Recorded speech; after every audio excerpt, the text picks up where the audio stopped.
177, you mentioned that you compiled data on this question about double standards of racism. Could you take us through some of that data?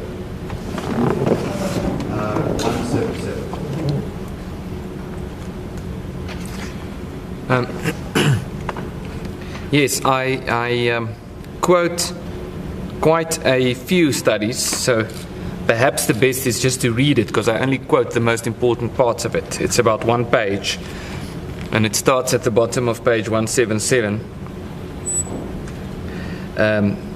In a 2017 survey on racism by the IRR, that's the Institute for Race Relations, members of the public were asked what they believed the country's biggest unresolved problems to be. The vast majority pointed to unemployment and crime, and only 3.2% regarded racism as such to be South Africa's biggest unresolved problem. What is even more interesting is the fact that almost 4 times as many white people, 9%, as black people, 2.4%, regarded racism as the biggest problem. If the crises of inequality and xenophobia were to be included in the definition of racism, the number of people regarding it as South Africa's biggest problems increases to a mere 6.4%. Furthermore, 71.9% of respondents indicated that they had never personally experienced racism. In response to the statement that all this talk of racism and colonialism is an excuse by politicians to divert the attention from their own failures, only 25.8% disagreed. These findings correlate with similar studies by other institutions. The so-called progressive think tank, Plus 94 Research, found that 73% of people reported not to have experienced racism. From those who claimed to have experienced racism, 80% of white people claimed to have been discriminated against by black people, as opposed to 73% of black people who stated that the discrimination they had experienced was perpetrated by white people.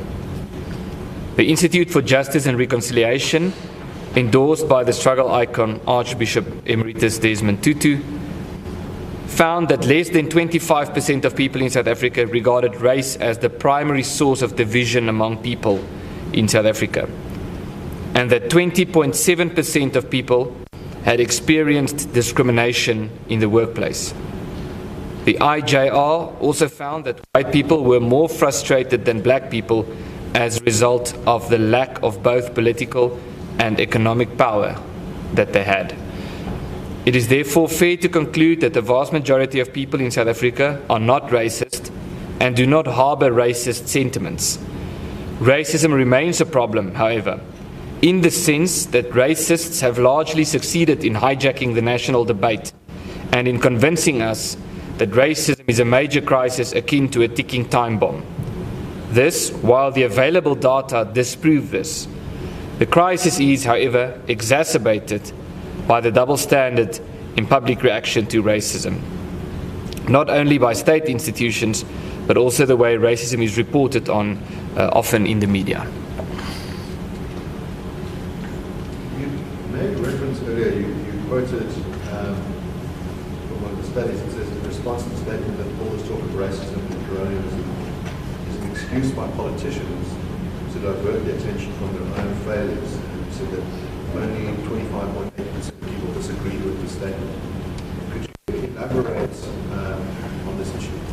Yes, so the question is, if the majority of people say, the vast majority of people, more than 90%, say they don't think racism is South Africa's biggest problems, the country has bigger problems than racism, and if only around 20% of people say they have personally experienced racism, why do we talk about racism all the time? And why do we hear about racism all the time? And why do especially politicians talk about racism all the time? And then the question that was put to people, or it was, then you have to say, do you agree or do you disagree? And the statement is, all this talk about racism and colonialism is just a way for politicians to, deflect the attention from their own failures. And that's the number given, only 25.8%. So you could say only one in four people who to whom this statement was put said, no, I don't think this is accurate. So the majority of people say, well, maybe this is the answer. Maybe there's a problem in politics in South Africa, and now the politicians are using racism as sort of a scapegoat or a red herring to deflect the attention from the actual problems in this country. What would be some of those actual problems? Well, the actual problems would be, especially when we talk about politicians deflecting the attention, it would be the failure of political leadership. It would be things like corruption. It would be things like a mismanagement of state resources, a lack of service delivery or the failure of service delivery, the collapse of state institutions, including but not limited to parastatals, load shedding, these type of problems. The failure of the education system, I would say, is a major one. These things are serious problems in South Africa. Politicians not being able to deliver on their promises, making big promises in election time, and creating a particular expectation, and then there's this failure to deliver on the expectation that was created, and people become angry because their expectation is not met, but they have these rising expectations, and now you, the politician, as the person or the party who make these promises, need to respond to this frustration in some way, and it seems as if what's happening is that this frustration is then channeled in a different direction by saying, what the actual problem is those evil white people over there. It's not the failure of the state, and more particularly is those evil farmers who are the real problem.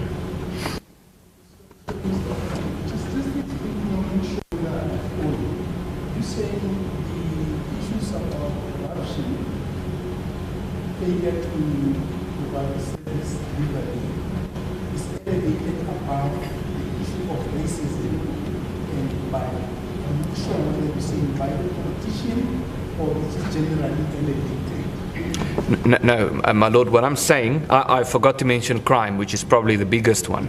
What I'm saying is these are very serious problems: corruption, crime, the failure of state institutions, and politicians have to be accountable for these problems, and these problems are largely caused by lack of political leadership.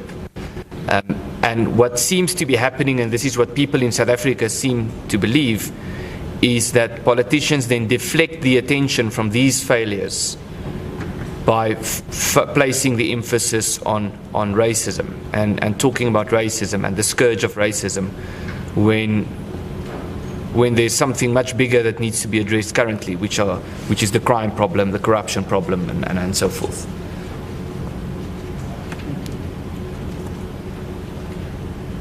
I'd now like to turn to page 181 of the book, that is chapter 13, entitled Land and Labour.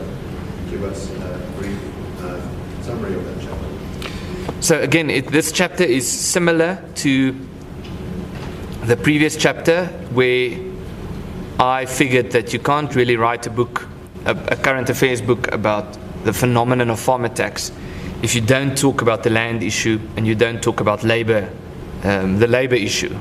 And this goes back to an extent to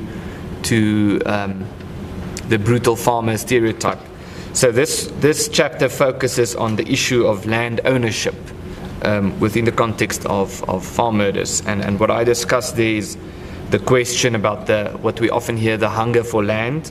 How much truth is there in the claim that there's this large-scale hunger for land, and what does it mean? I talk about the failure of land reform, and then I talk about the exploitation of farm workers. To what extent can we conclude that farmers exploit their workers? To what extent can we make a sweeping statement like that? At the bottom of page 181, maybe I should start earlier. You could start by referring to statement made by Deputy President David Mabuza, says in April 2018. Yes. So, in April 2018, Deputy President David Mabuza made it clear that the ANC regarded land reform as a racial matter when he threatened that there would be a violent takeover, those were his words, if white farmers did not agree to volunteer some of their land. Mabuza quoted fabricated statistics that 80% of the land was in the hands of a few people and stated, "The land will come back, do not despair." Shall I continue? There are, however, three major problems with the ANC's stance on land reform. The first is that it is based on a flawed perception of history. The second is that there is no real hunger for land. In fact, the vast majority of black people in South Africa have no interest in owning agricultural land. I add some context to that statement later in this chapter. The third is that where government has intervened with regard to land ownership, it has had catastrophic results. You stated that there's no hunger for land. Could you elaborate on that? Yes, it's a statement that could be taken out of context, so it's important to qualify what I mean by that. We often hear the statement that we need expropriation without compensation, or radical land reform, or we need to speed up the transformation process when it comes to land ownership, because there's this large-scale hunger for land, and if we don't do this, then there's going to be some form of an outbreak. And that's not entirely true. There is a hunger for land in the sense that there's a hunger, and this is based on research as well, a hunger among people, and I would venture to say, especially black people, to own property, to own their own piece of land. But that does not mean that there's this large-scale hunger for people to become farmers or to own land in rural areas that are far away from the city. Because all the available evidence in this regard indicates that people want property in cities. People want to live in cities. They want to own the property in which they live or on which they live in cities. So to say that the solution is to take the farms and redistribute the farms is going to solve a perceived problem that is not the actual problem. The actual problem is a lack of property, a lack of access to the market, and so forth. It's not that people, it's not, the numbers indicate, and we can go into that people on a large scale want to become farmers or want to own land in rural areas in South Africa. Could you take us through some of that supporting data?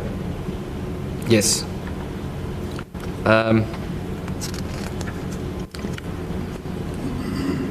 I just want to get the correct space where I quote the statistics. So here we go. It's on page 183. I talk about how some of the statistics are fabricated, and then I say towards the middle of page 183, the notion of a large-scale hunger for land is a myth, at least with regard to rural or agricultural land. This is further supported by the fact that 58% of land claims were filed in urban areas, and 84% of land grabs, or land invasions you could say, occur in metros. This is also evident from the rapid pace at which urbanization among black South Africans is taking place. Black South Africans, more than any other group, seem to want to live in cities rather than in rural areas. From 2000 to 2015, the population of so-called black Africans in Johannesburg increased by 76.7%. The corresponding number for Cape Town is 122.4%, and for Pretoria it's 71.6%. During the same period, the number of white people in Johannesburg declined by 8.1%, and in Cape Town by 0.7%. In Pretoria, the number of white people increased by a mere 2.7%. I continue then. With regard to the intention to enter agriculture, Statistics South Africa found that only 2.8% of all university students enrolled are enrolled to study agricultural science and similar courses. Furthermore, when the Institute of Race Relations surveyed South Africans and asked them what they believed had to be done to improve their lives, a mere 1% of the respondents indicated that they believed that land reform or more land reform would improve their life. The survey also found that a mere 0.6% of people in South Africa regard land distribution as South Africa's most serious unresolved problem. You stated that there's been a failure in the land reform project. Could you elaborate on that? Yes, there are many. We can talk about case studies or we can talk about statistics. There are many examples of land reform projects which have failed. One that I'm particularly aware of is a very well-known case that happened in the town, just outside the town where I grew up, the town of Tsenini in Limpopo, Pico View, or Sipico at least. Pico View is the restaurant that was on the farm. It was a very well-known, I believe it was the biggest tea farm in South Africa. Might have been even bigger, the Southern Hemisphere. I know it was a very big tea farm. And it was a land reform project which eventually led to a total collapse of production on the farm and 2,000 people losing their jobs. Now we can talk about individual cases, or the easiest way to explain this is simply to quote the Minister. The Minister of Agriculture has said that 90% of government land reform projects have failed.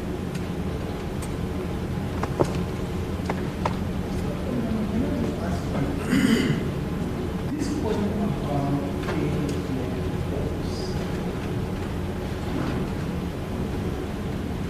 where is the problem come up later? But I just want to understand its relevance in relation to Yes, well, I want to understand part of the reason for why the speech made by Mr. Lane and made by the EFF land is on the basis that they're designed for land, that land has been stolen, that white people are the land thieves, that it's important for them to produce evidence on that question, that the two issues seem intimately connected, in the sense that there is the alleged acts of hate speech, and there's possible motivation from that speech, and that it's important to address the motivation in addition to the speech act itself. So in other words, the speech made cannot be justified on the basis of the crime. Yes.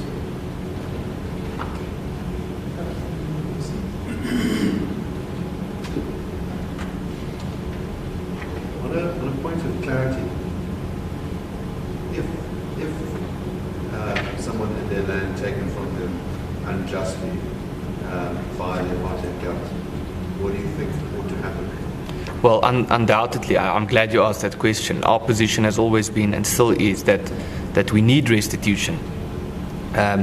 We need to differentiate between restitution and redistribution. And what I mean by that in this context is when you say we need land redistribution, you imply, or what you seem to say is that we need to go to a piece of land, we need to look at who the owner of that land is, and if that owner is white, we need to assume that that person should not own the land, and we need to take that land from him. To a large extent, that is the argument, because too many white people own the land. That's basically what redistribution implies in terms of land reform. Restitution is something different. Restitution means you need to go to a piece of land, you need to see who the owner of that land is, and then you need to ask the question, how did that owner obtain the land? How did the land get to that owner? And if that person bought the land, that's one thing. If that person stole the land, to use the political term, that's another thing. And I'm particularly concerned, I mentioned this I think I mentioned it in the book, about how the Department of Land Reform seemed to approach this issue. I was at a land reform summit a few years ago, I'm guessing around 2018, and a representative from the Department of Land Reform spoke about we need redistribution to correct historic injustices. And the historic injustice is, of course, that people were dispossessed of their property, which, of course, did happen. I'm not denying that happened. And he then said, well, basically the measure of how we correct these injustices is we look at the race of the person who owns the land. And I then asked the question, what do you do in the situation where you take land you dispossess a white person who owns land? You say, you don't own the land anymore. We're taking this property from you and we're giving it to a black person to correct historic injustices. And then that new owner, who is black, then decides to sell the property because he doesn't really want the land. And he says, he puts the property in the market, he says, I want to sell my land. And then the person who buys that property is a white person. What do you do then? And this representative then said, well, that if the new owner is white, it means the correction of the historic injustice has been reversed. So now it means that this is a problem again. We need to fix this problem, the fact that the owner is white. So it doesn't matter in the large scale or the meta-narrative. The question of whether you obtained the land legitimately is very close to irrelevant. The question is simply, are you white? And if you're white, then by definition that makes you an illegitimate owner of that land. Or are you black? Then by definition it makes you a legitimate owner. Is there a sense in which people are not, the process that you've described doesn't treat people as individual perpetrators or victims, that it treats them as tokens for a type or as groups, and there is full group responsibility and full group victim? Yes, that's the meta-narrative. And it's a very dangerous meta-narrative. And the thing with this meta-narrative, as is the case with all efficient meta-narratives, is that there is an element of truth in it. But then this element of truth is then spread over a very large base, you could say, which then makes it a dishonest narrative. And the element of truth in this narrative is that there were atrocities that happened in South Africa.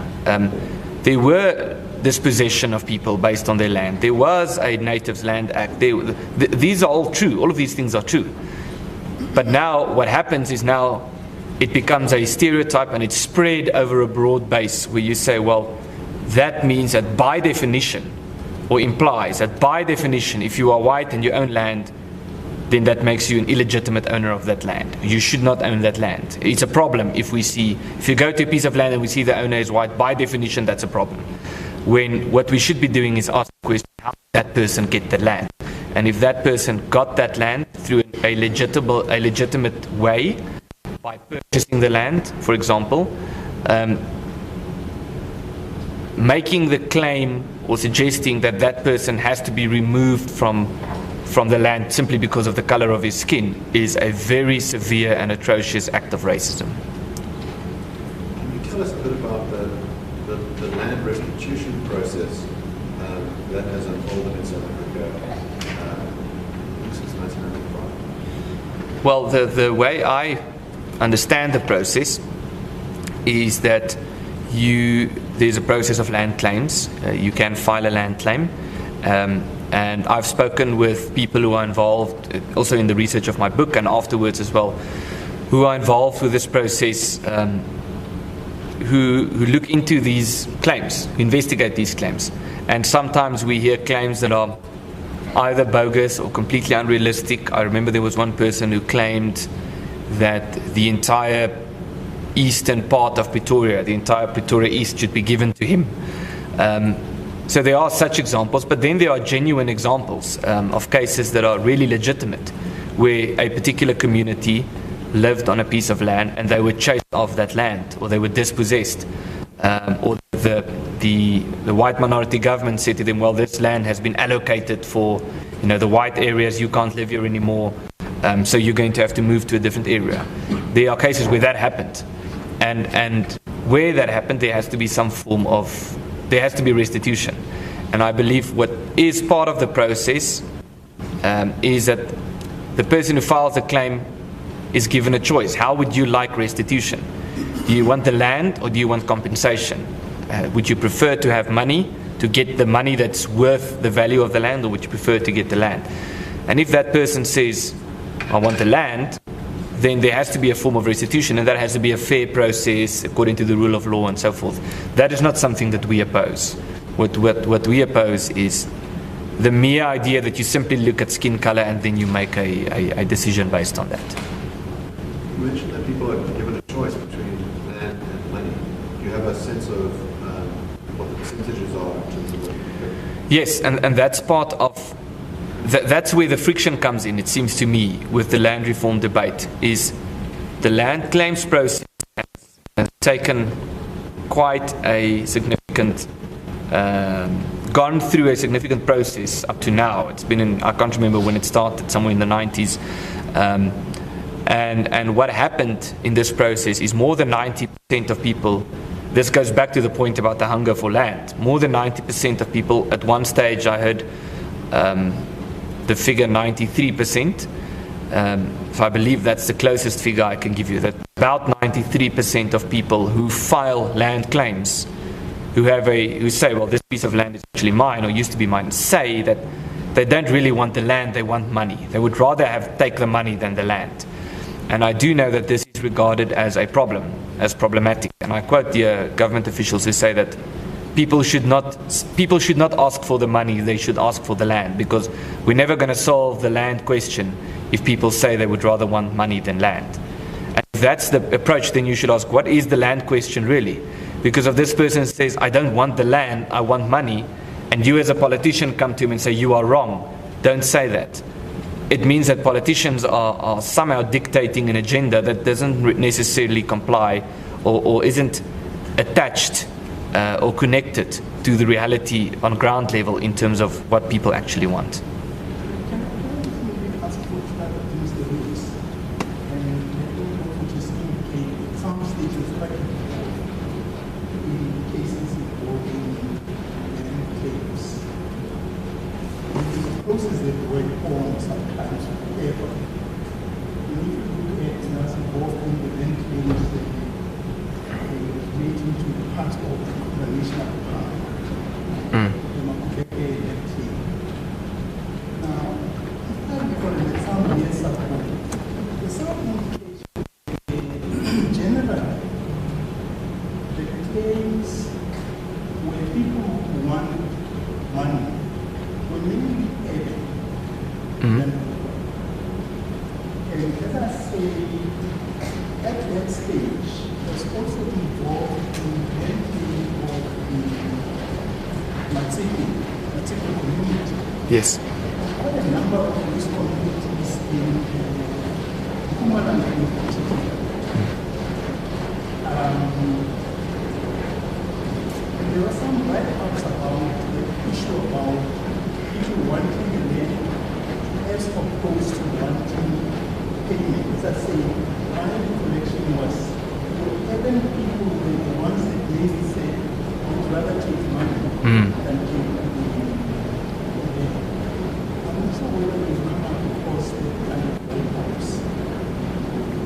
Yes, I can't remember reading in one of the reports I mentioned as sources this differentiation, but what I do know is that what you are saying, my lord, I think it makes sense, because what I do know and what I also quote in the book is that the majority of cases of land claims are filed in urban areas. So if the majority of people in urban areas say they would rather have money, then that would reflect in the fact that the majority of people who file land claims say they would rather have money. I can say that I am concerned, and I think there is reason to be concerned, although I'm not an expert on that topic, about, you mentioned cases that go on forever, and this whole thing about justice delayed is justice denied. I can sympathize with that and say that this might be a problem, that people... That probably has changed, because as I say, I was involved in the early stages, the beginning of the process, and at that stage, the other issues were related to understanding and designing the process. There's a whole issue that caused the delays and the investigations which have been provided. But yes, because as I say, at the time when I was involved in the I was approached to be those coming up in the West Rift, particularly the ones in the community. Mm. And it's also a very big coming out in Italy. Yes. And I remember because I was asked to do a fact-finding commission. And I wanted to find out as to what's the reaction of all these communities in relation to who they take in, who they want to get. And I would say what I picked up was, and it's a very limited information, that's what I'm saying, every come across any writings related to their distinction, it appeared to me in the urban areas people were looking more for compensation as opposed to the rural areas where they would be looking for Yes. the restitution. Yes, I can comment to that by saying that I would be very surprised if that was not the case. I can't remember reading, a source that states what you are saying, but it makes sense that people who file land claims in rural areas would rather opt for the land than people who file land claims in urban areas. So that makes perfectly sense. I have no reason to doubt that. Do you have a sense of the number of claims that were filed and the percentage of those claims that have been resolved? Yes, it's several 100,000 that have been filed. I've got the numbers here, and I believe it's up to the 90% that have been settled up to now. Here we go. I think it's by the cut that I'm reading from page 182. By the time the cutoff date was reached in 1998, about 80,000 land claims had been filed. The process was then opened again, and government said that they believed that 400,000 land claims would be filed in total. I'm not sure what the exact number is now, how many claims have been filed to date, but it would be in the hundreds of thousands. And I have the exact number here somewhere about how many of them have been settled, but it's a surprisingly high number.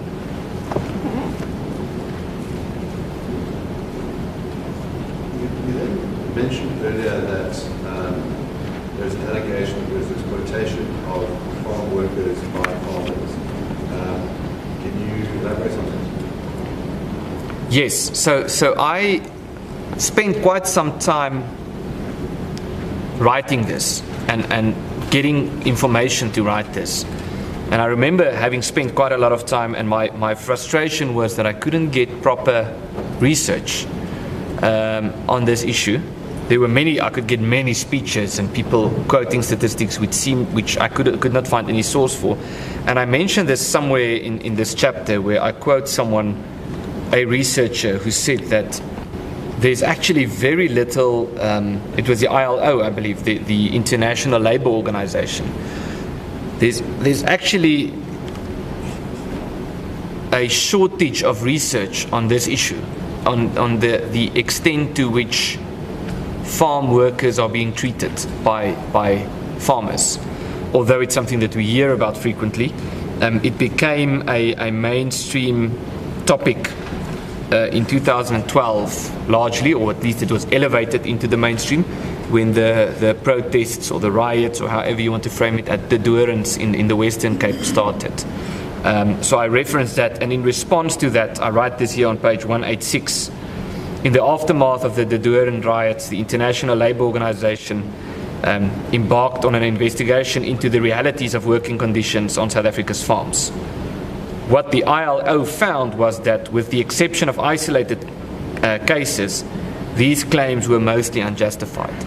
And I'm quite sure I mentioned this in this chapter, because I remember reading, I believe it was a researcher from the ILO who expressed concern about the fact that there's not really sufficient research available, and that municipalities and so forth, for example, it was difficult to get them to cooperate because they weren't able to provide proper statistics. So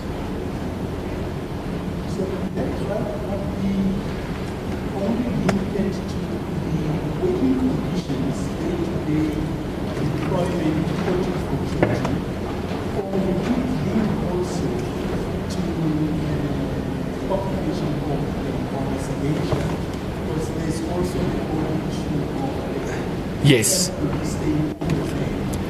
Yeah, I understand when you look at the conditions of an employee in relation to farm workers, you may also need to look at the population Yes. of residential issues. Yes. My Lord, it included both. I can take you to that. I found the section, the answer to your question is on page 188 in the book. Before I go to the graph there, what I can read to you is under the heading Evictions. It turns out, however, that finding credible information on evictions proves to be extremely difficult according to the ILO, that's the International Labour Organization. Mostly because government authorities, municipalities in particular, seldom have records of evictions readily available. And then there's a quote, more often than not, a special search had to be done before statistics were made available, write researchers Marguerite Visser and Stuart Ferrer. The Land Claims Court is supposed to be the main source of information on legal evictions, but in spite of numerous requests to an officer of that court, no information on evictions was received by the researchers. Where statistics were made available by different levels of government, the information provided was often conflicting, making it very difficult to get a real sense of the problem. The Department of Rural Development and Land Reform acknowledges that one of their biggest challenges is obtaining reliable statistics on evictions. And I can add to that by in terms of your question, my Lord, on the previous page 187, there's a section about housing, and then there's a graph, figure 19 at the top of page 188, that compares living conditions of people on farms as opposed to living conditions of people who don't live on farms. And this is particularly for the Western Cape. That's where the study focused on, given that the Doorns issue was highlighted there. So the graph shows houses with bricks and mortars. Do the houses have baths or showers in the house, taps inside the house, and so forth? And from this graph, on most issues, it appeared that people who actually lived on farms had better housing conditions than people who did not live on farms. I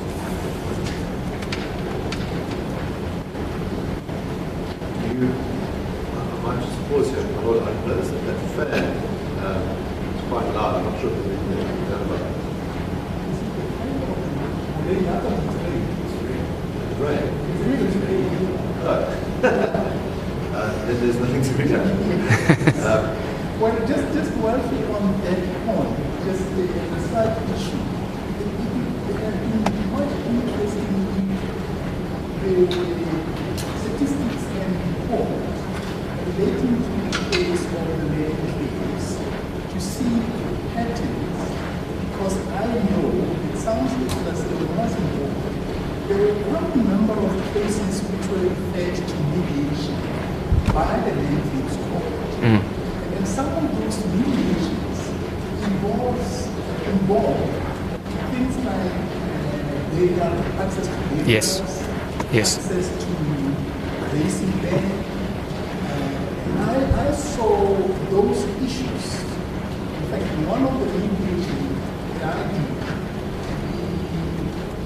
the lawyers for the farmer and employer considered that you could divorce those issues from employment rights. Yes. So, as I said, just in passing, it would have been very interesting to see when one analyzes the conditions of employees on the farm, what would have been the analysis? I can comment on that. I don't think I have statistics or numbers for that in the book, but the issues you mention are real issues in our experience at Afriforum as well, and we do a lot of work with different communities, traditional communities and so forth. And this is something that we have discussed at Afriforum as something that we need to find some form of a more sustainable solution. Things like burial sites and so forth. It's an issue that sort of below the surface creates a friction. And if we can get some form of a cooperation or let's call it an agreement or a solution that is based on mutual recognition and respect, it would go a long way. So this is certainly something that I think still needs to be looked at. In the book you have a section on benefits enjoyed by farm workers. Paragraph is at 1186 in the graph. Yes, so there's a short discussion on benefits. It's one paragraph. I'll read the paragraph. If you want me to go through the graph, I can do that as well. So that's on page 186. And again, I'm referring to this study by the International Labour Organization. They said, as far as benefits are concerned, the ILO found that a wide range of benefits was offered to farm workers in the Western Cape.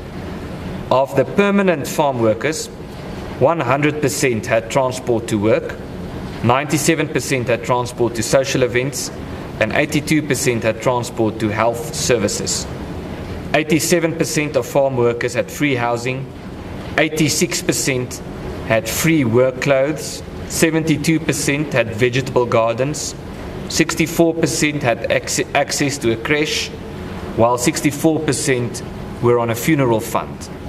43% had subsidized electricity, and 8% got electricity for free. 43% had provident funds, 36% had access to on-farm medical facilities, 32% received contributions to medical costs, 22% received free food, 22% received food rations, and 22% had access to grazing land, and 8% had access to aftercare facilities. So I can go through the graph, but these are the most important statistics in the graph as well. So it's interesting to compare the findings of this study to the general narrative. Again, going back to the brutal farmer stereotype, that there's this stereotype that, and as I've mentioned and as I've quoted, that the farmers deserve what's coming to them because look at how they treat their workers. And then you read this and you see that there's this range of benefits that farm workers have that people who don't live on farms tend not to have.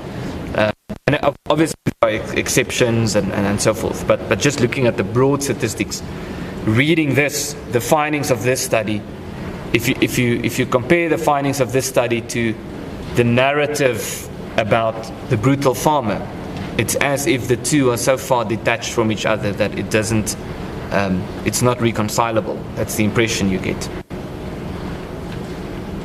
Well, you must get turn to page 191 of the book. Just 191. Just from a clarity also on this slide, it doesn't seem to draw a distinction between commercial farms and small business farms. Am I correct? Because the sense I get here, it seems to me these are like your big farming corporations. I suspect that you are right, but I can't answer with certainty. It's a pretty thick study. I remember reading the study, but I can't remember if they made that distinction particularly. I can check for you. I still have the study at my house, at home, printed out. Yeah.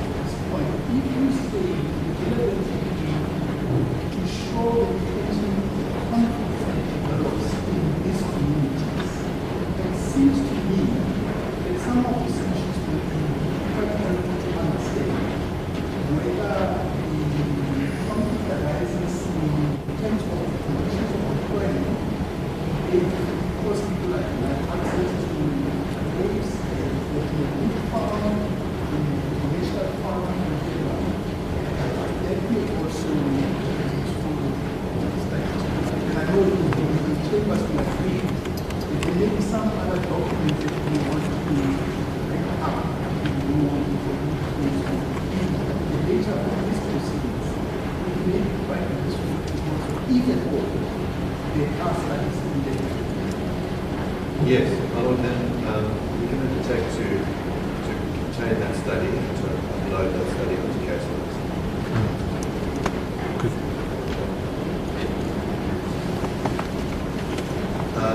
Then if I can ask you to turn to page 191.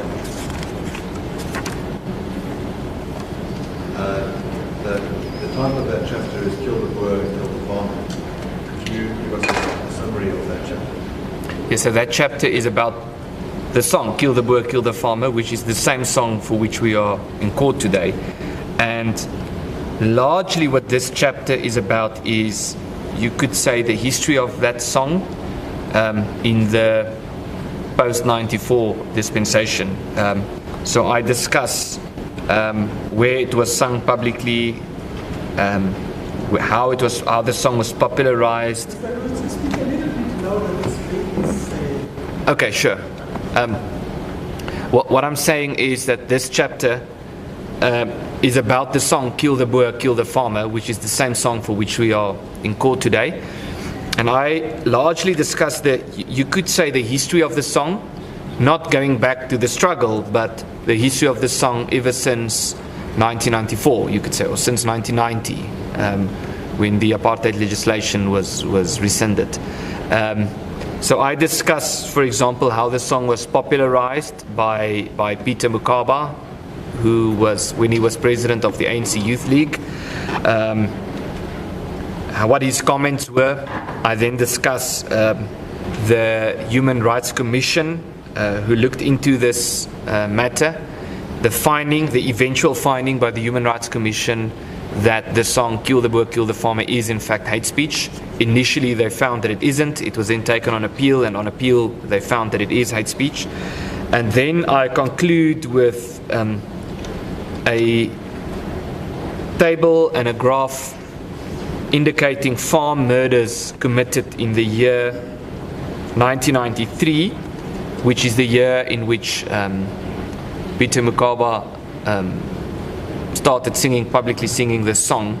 And so I make a comparison there, the impact that a song like this has had or can potentially have on the statistics when it comes to farm murders.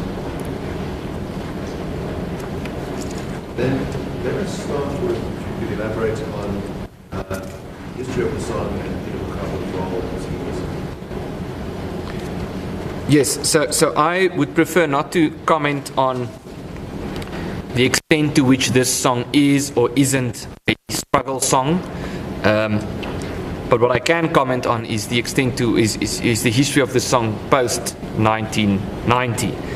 And in 17 April 1993, that's on page 194.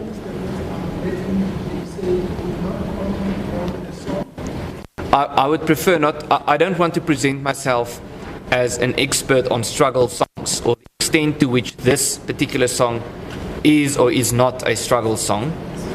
But I can comment on the history of this song post 1990.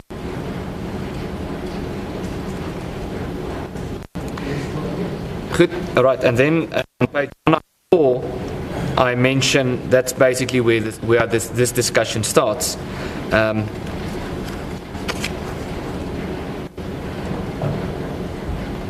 Yes. So on 17 April 1993, Peter Mokaba, who was president of the ANC Youth League, but I believe at the time he was also deputy minister in former President Nelson Mandela's cabinet. He addressed a mass rally in Khayelitsha, just outside Cape Town, and he led the crowd into chanting this song, Kill the Boer, Kill the Farmer. Bulala Amabunu was also used during this event, which means kill the Boers, or that's at least the translation I was given. And it was then popular. It had been a popular song of Mkhonto we Sizwe earlier. I made that comment. I then discuss how the public reacted to this song and how Peter Mokaba reacted to the reaction. And he actually said he was then criticized for this. And on 21 April of that same year, he said, and I quote, let me make it clear. What I said was, kill the farmer, kill the boer, shoot to kill. This is our culture, this is our tradition. Those who disagree can go to hell. I can add, I continue there by saying, Mukaba then urged the students to prepare for war. He later rephrased by saying that these comments should not be taken literally.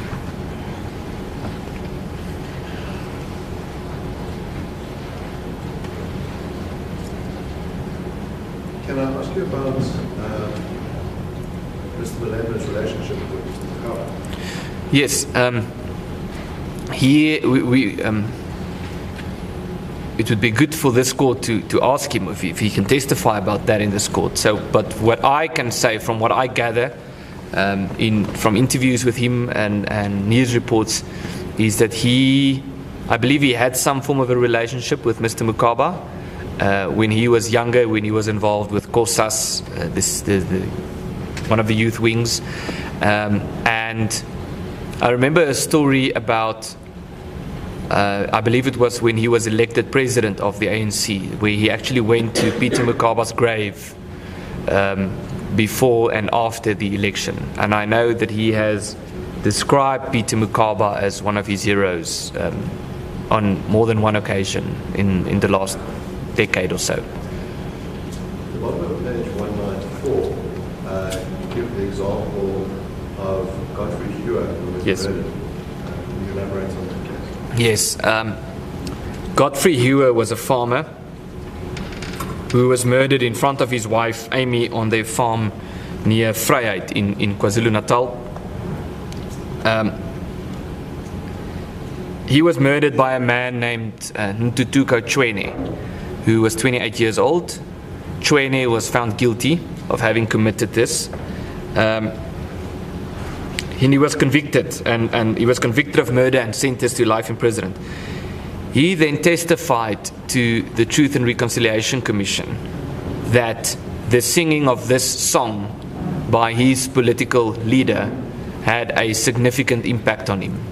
And he said, and remember this is the exact same song that we are in court for today, he said that he did not have something, I think there's a quote here, perhaps it's best if I quote him. He said, these were his words, he said, I could have killed any other white man I came across at the time.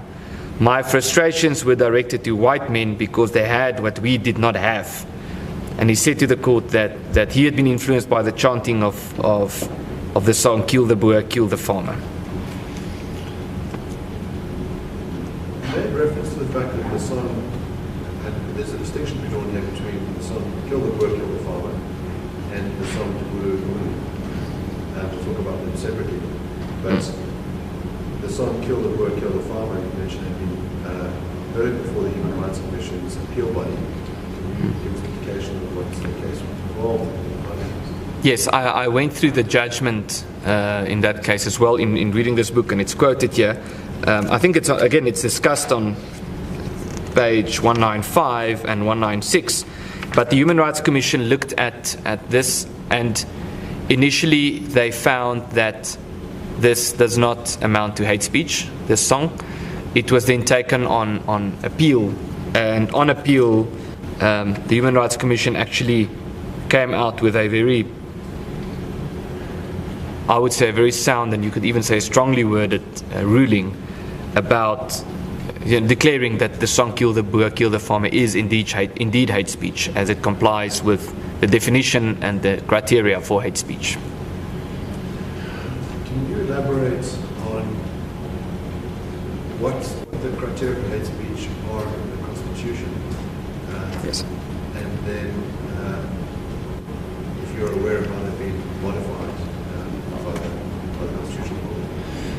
Yes, so the Constitution deals with freedom of speech in Section 16, and Section 16.2, it states in the Constitution that freedom of expression does not extend to several things, which includes, and I've got the exact words here, advocacy of hatred that is based on race, ethnicity, gender, or religion, and constitutes incitement to cause harm.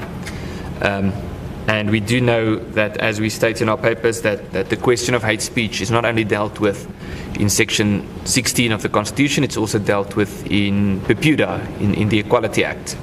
And there's a long definition of what constitutes hate speech, which I can't quote off the bat, but I have a broad idea of what it entails.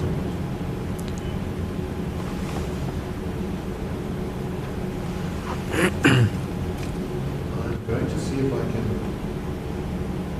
attach the judgment of the court in Bologna to our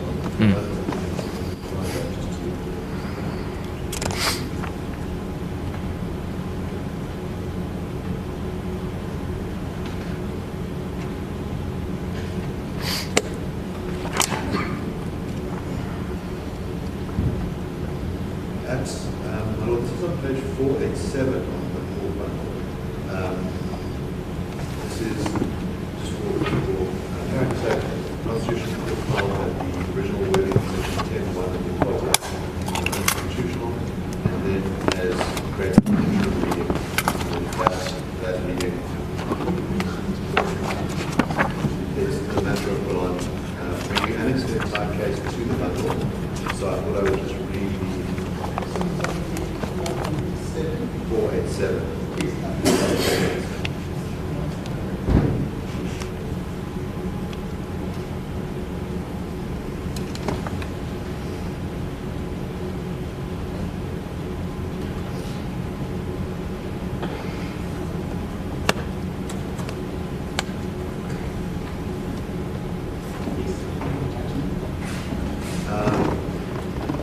So at paragraph D of that order, the court says, during the period of suspension of the order of constitutional validity, Section 10.1 of the Equality Act reads as follows, subject to the proviso of Section 12, no person may publish, propagate, advocate, or communicate words that are based on one or more prohibited grounds against any person that could reasonably be construed to demonstrate a clear intention to be harmful or to incite harm, and to promote or propagate hatred. That's your understanding of the current hate speech test? Yes, that's correct.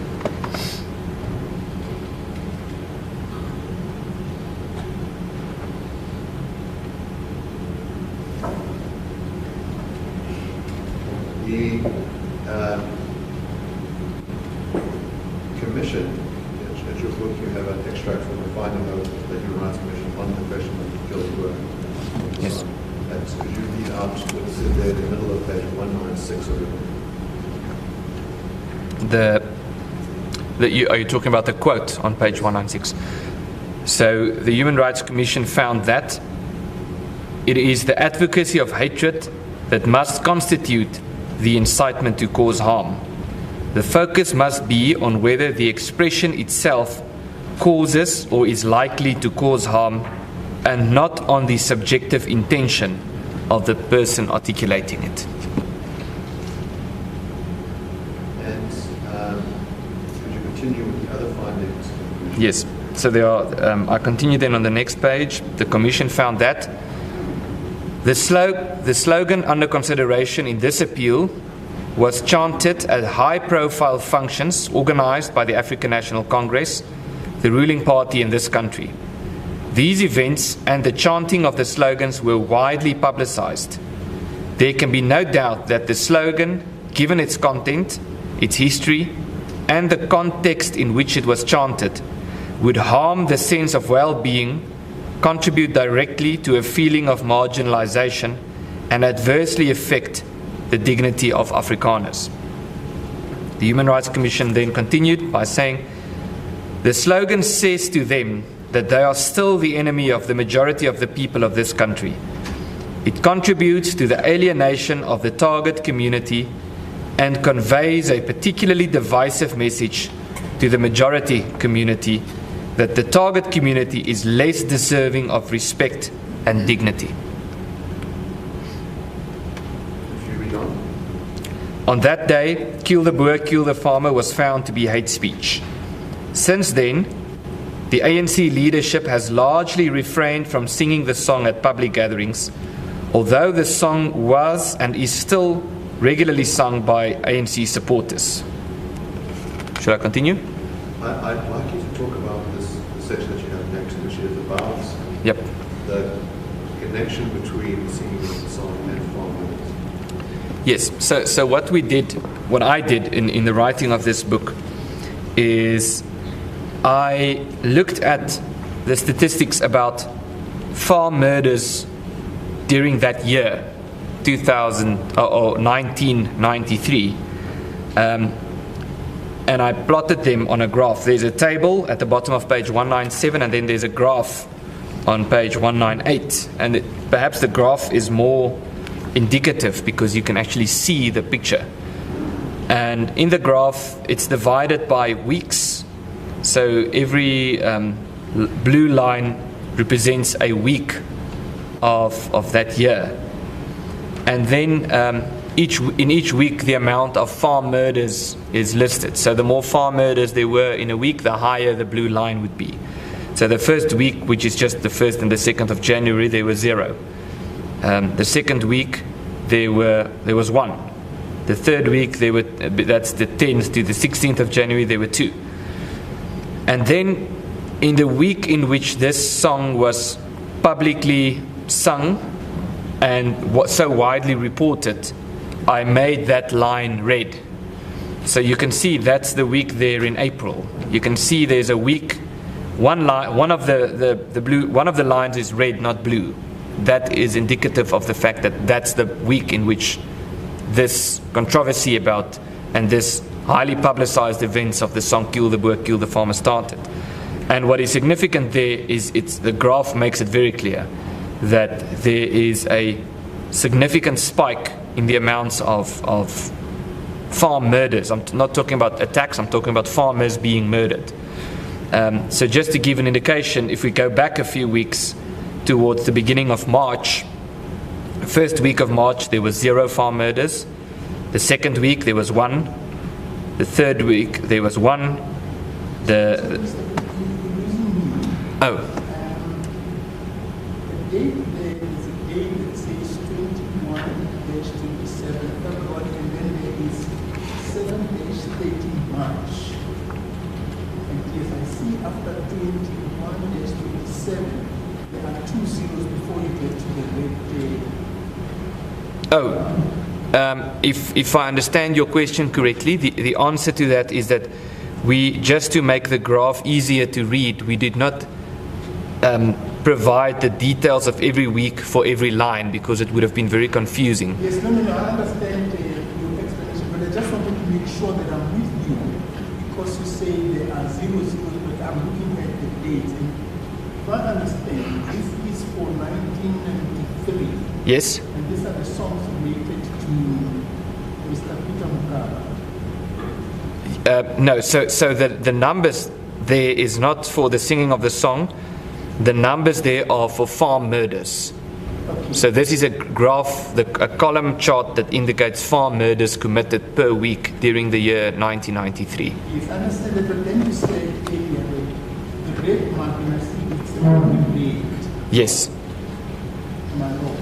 No, that's correct. I'm looking at the wrong page.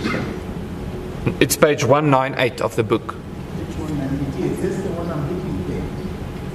Yes? You said that the red block represent farm murders. No. Every line represents farm murders, and they are all colored in blue. But just to make it clear, the line that is colored in red is the week, because every line represents a week. After the singing of the song. That's correct. That's the week in which the song was sung at, I believe, at Khayelitsha.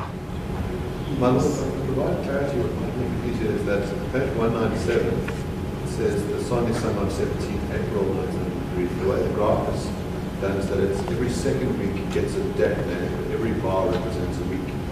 That red one is between the weeks of 4 to 10 April and 18 to 24 April. So in other words, it is the week of 11 April to 17 April, although it doesn't vary for the date. And so that red bar then refers to the start of 17 April, then the bars that follow are after the singing of the song. That's So that's between the 4th to the 10th of April, that's a week, a week. and it represents 0. And then from the 10th to the, say, the week of the 18th to 24th April. Oh, I see.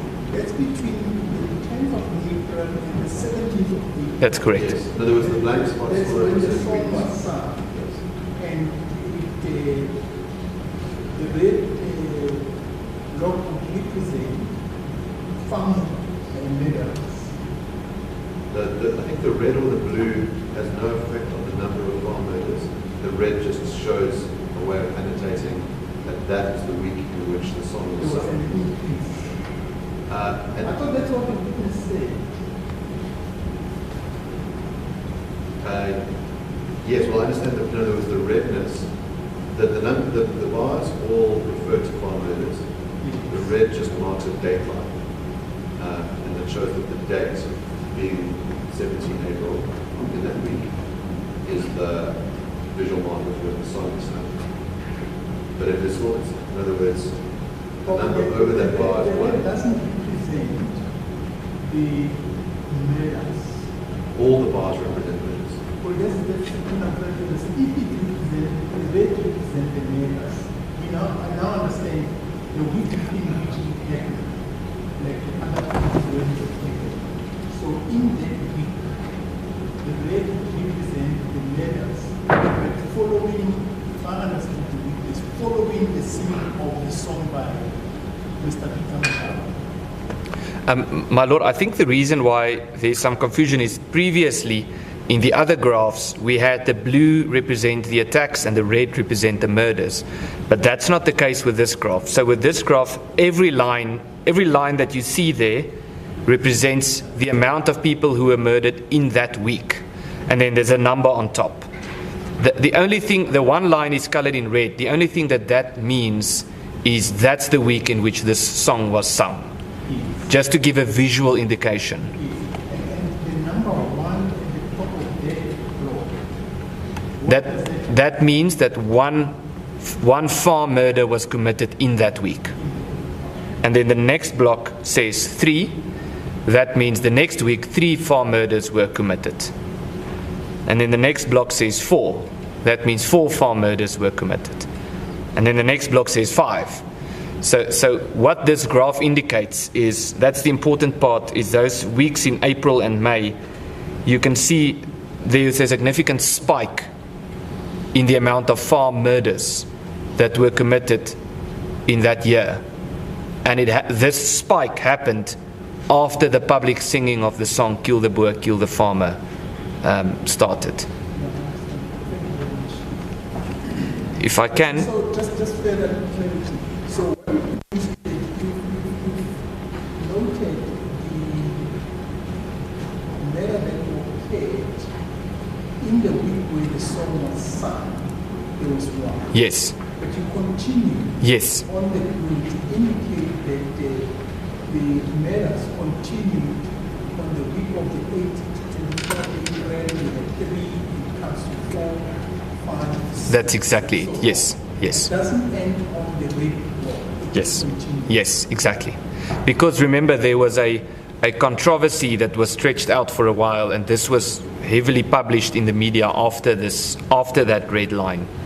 If I can, my Lord, and if it helps to clarify, I explain it more particularly on the previous page, on the table. So the table there says, let me read the paragraph before that. In the month following on 17 April 1993, that was the first public chanting of Kill the Boer, Kill the Farmer, which was widely reported in the media. 19 farm attacks took place, during which 15 people were murdered. Compared to the monthly average for that year, so if you take that year and you say, what was the average for farm murders and farm attacks for every month for that year, and you work out what was the average, and then you say, what are the numbers just for that 1 month following on the singing of this song? It amounts to an upwards variance of 41% in farm attacks and 135% in farm murders. So there was a sharp increase in both farm attacks and farm murders shortly after, in the weeks, in the 1 month followed, the month that followed on this public singing of this song. Last in terms of page 193, on this point about the connection between the speech and farm murders, towards the bottom of that page, Yes. it shows there's a study by Afriforum. Could you just read that out? Yes. So that's the bottom of page 193, the second last paragraph. A study by Afriforum found that it is not uncommon for farm murders to increase in the months following on incidents of hate speech that received substantial coverage in the media. In the month that followed, on former President Jacob Zuma's singing of Shoot the Boer, for example, 16 farm attacks took place during which 6 people were murdered. The effect of this was that farm attacks in the month that followed were 11% higher and farm murders were 36% higher than the average for 2012. Upon analyzing, and this is probably the most important part, upon analyzing 5 high-profile incidents of hate speech directed at white farmers, we have discovered an average increase of 74.8% in farm murders in the months that followed on these incidents. Manuela, I see that we've reached the lunch time. It's a very good place for the agenda.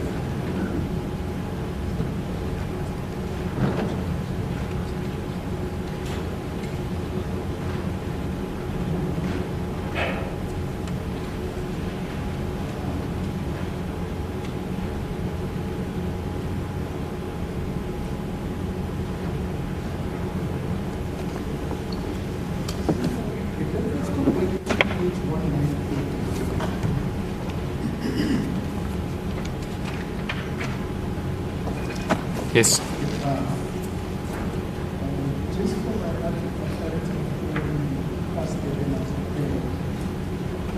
this in terms of what you know the 20, say it happened in 1994. Yes, correct.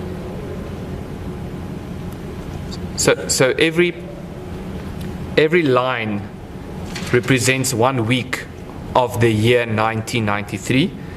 Every week is not written down, only every second week is written, otherwise it would have been too clouded, the graph. So the numbers, every line that goes up tells you how many people were, how many farm murders were committed in that week. So the first week there was 0, the second week there was 1. And the week 21, 27, which is quite big, it's automatically on the floor. It shows 5 murders. 21 to 27 February. 27 February. Yes. It shows 5 murders. Yes, correct. And so that's 5 murders before The singing of the song.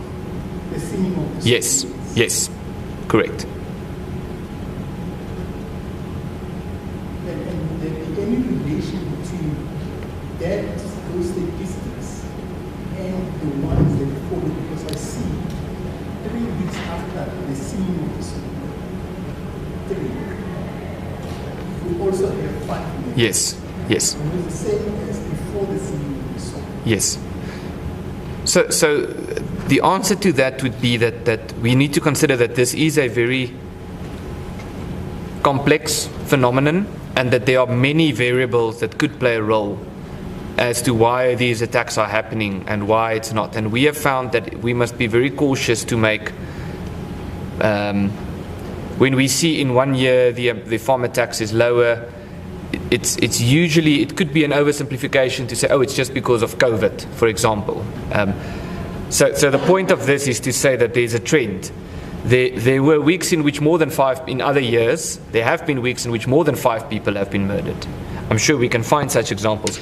And as you point out, in the week of 21 to 27 February, there were 5 farm murders.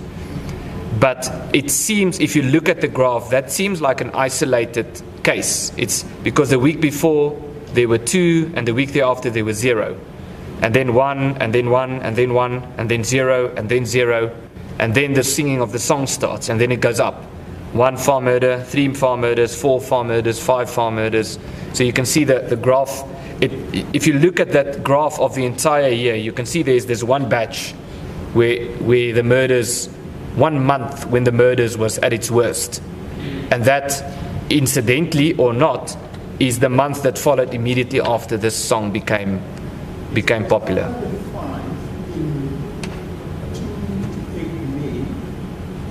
Yes. Then it drops down gradually. Yes. In fact, it drops down and then literally drops down to 0. Yes. And then it starts rising. But towards the end of the year, it was still in 1993. It goes up quite significantly in October. Yes. It drops down to 0, 1, and then 0. And then there's a 3, and then it drops down to a 0. So in December, by the end of that year, we had 2 zeros. Yes. In other words, 2 weeks in December Yes. of that year, Yes. none of the farm murders. That's correct. So over Christmas time that year, there were no farm murders. There were still farm attacks, but this graph doesn't look at farm attacks. It only looks at farm attacks where people were murdered. And you didn't do any graph that compares with, I know you looked at another graph before. Is there a graph that deals with the attacks? Not for this particular year, but it would not be difficult for me to provide you with such a graph. Okay, for 1993, you don't have the graph for attacks? No. What I can tell you, what I do have, which we added in this book, is in the table on the previous page. What I can tell you is that on average, there were 13.5 farm attacks per month in that year. The total amount of farm attacks for that year. I would say that these numbers are probably incorrect because we don't, as I mentioned yesterday, the actual number for farm attacks where no one gets murdered, we don't have reliable data on this. But we are aware of 161 farm attacks that happened in this year. So I took out the farm attack from this graph because farm attacks could potentially skew the statistics because the data on farm attacks is not as reliable as the data on farm murders. And those attacks, if you look at the murders, you say 77. Let's use the numbers for the percentage. You say 77, and the farm attacks was 161. Would the 161 include the 77, or 77 is only related to, whether the 161 attacks would also include the Yes. where there was murder? Yes, that's exactly correct. So during those 161 attacks, 77 people were murdered. It could happen that during one attack, more than one person was murdered, and obviously it could happen that there were attacks where no one was murdered.